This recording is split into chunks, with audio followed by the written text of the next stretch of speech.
अस्सलाम वालेकुम parents. Actually guardians उनके बच्चों को तरबियत सिर्फ पेरेंट्स ही नहीं देते हैं, और ये मैं अक्सर कहती हूँ ये बात कि बच्चों के गार्डियंस जो होते हैं वो उनकी तरबियत करते हैं, चाहे वो उनके पेरेंट्स हों, ग्रैंड पेरेंट्स हों, उनके कोई अंकल हो, आंटी हो, कोई भी हो।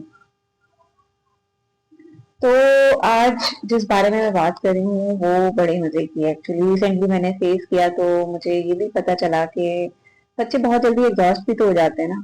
अब बच्चों की कोई एज स्पेसिफाई नहीं, क्योंकि हम खुद कभी कभी बच्चे बन जाते हैं और चीजों से एग्जॉस्ट हो जाते हैं। हम फौरन से कह देते हैं कि क्या मुसीबत है, छोड़ देते हैं फिर काम को। तो हम बच्चों में काम का शौक कैसे पैदा करें, और बच्चों की तरबियत में हमारे अल्फाजों का सबसे ज्यादा रोल होता है। एक्चुअली हमारे अल्फाजों का सबसे ज्यादा रोल होता है, क्योंकि हम जो कहते हैं उन्हें, वो उनको एनर्जी भी देते हैं और उनको पॉजिटिव और नेगेटिव वाइब्स भी देते हैं। वही उनके दिमाग में, उनके दिल और दिमाग दोनों पे इम्पैक्ट करते हैं, पॉजिटिवली और नेगेटिवली दोनों तरह से। तो बच्चों में हमारे अल्फाजों से कैसे सीखने का शौक पैदा हो सकता है, चले देखें।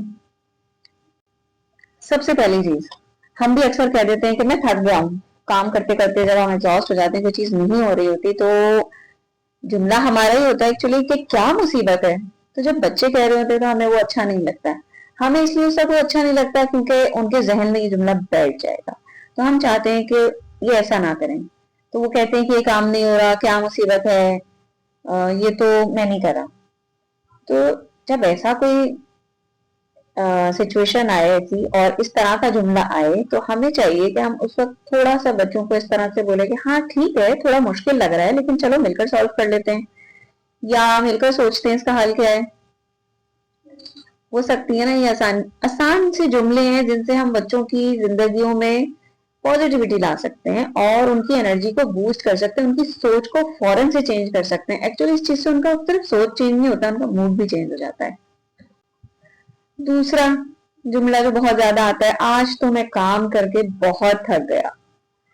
तो उसके लिए हम क्या करें, हम उनको कह देते हैं, चलो ठीक है, बैठ जाओ, थक गए तो बैठ जाओ, पानी पी लो।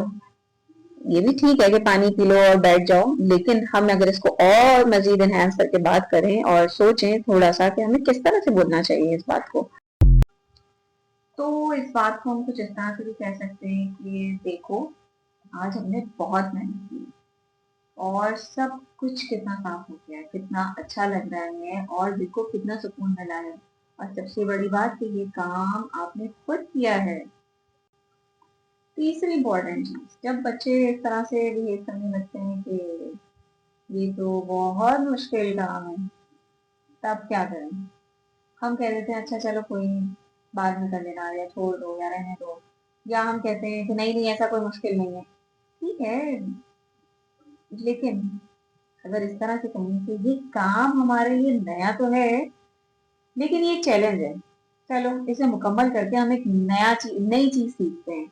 और इसको करने के और भी तरीके हैं।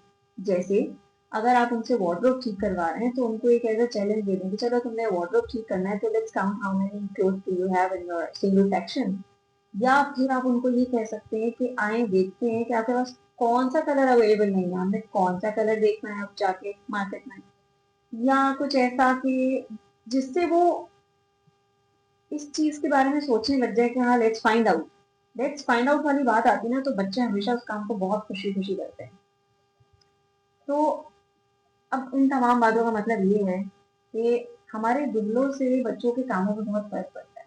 हम जिस तरीके से उनसे बात करते हैं वो उनको बहुत या तो हेल्पफुल कर देता है कि ठीक है ये काम जल्दी हो जाएगा, या फिर वो उस काम को ऐसे ऐसे कर देते हैं कि बस ठीक है काम हो जाए।